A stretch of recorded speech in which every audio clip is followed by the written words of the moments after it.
In today's video, I'm going to teach you how to make sequential numbers in Excel. If you've ever needed a clean list of consecutive numbers, whether it's 1 through 10 for a simple index or a longer series for IDs, there's a fast, formula-based way to do it without dragging the fill handle. We'll use the sequence function, which instantly generates a list that can expand or shrink just by editing one formula. Start by clicking the cell where you want your sequence to begin. Choose an empty cell that has enough open space below or to the right, because the results will spill into neighboring cells automatically. Think of the cell you click as the top left corner of the sequence. If something is in the way, Excel will warn you with a spill error, so having a clear area helps everything appear smoothly. Now type your formula. Begin with an equals sign, then type sequence, followed by an opening parenthesis.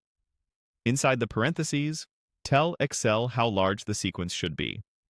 For a simple vertical list, you can type just the number of rows you want, such as sequence 10 for numbers 1 through 10.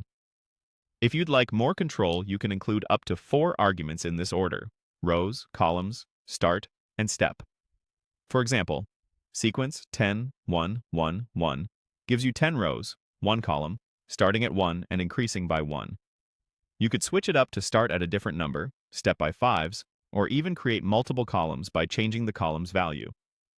The key idea is that rows sets how many entries you get downward, columns controls how many you get across, start chooses the first number, and step sets the increment. Press enter to confirm the formula. Excel will immediately spill the results into the grid. You'll see a dashed border around the spill range, and the numbers will fill themselves without any dragging. If you need more or fewer numbers, just click back into the formula and adjust your inputs. Everything updates instantly. If you get a spill error, clear any content in the cells where the sequence should appear, then press enter again. If you want to keep the numbers as fixed values, you can copy the spill range and paste as values to break the link to the formula. That's all there is to it. Click a cell, type the sequence formula with the size you need, and press enter. It's fast, flexible, and perfect for creating clean, consistent lists in seconds.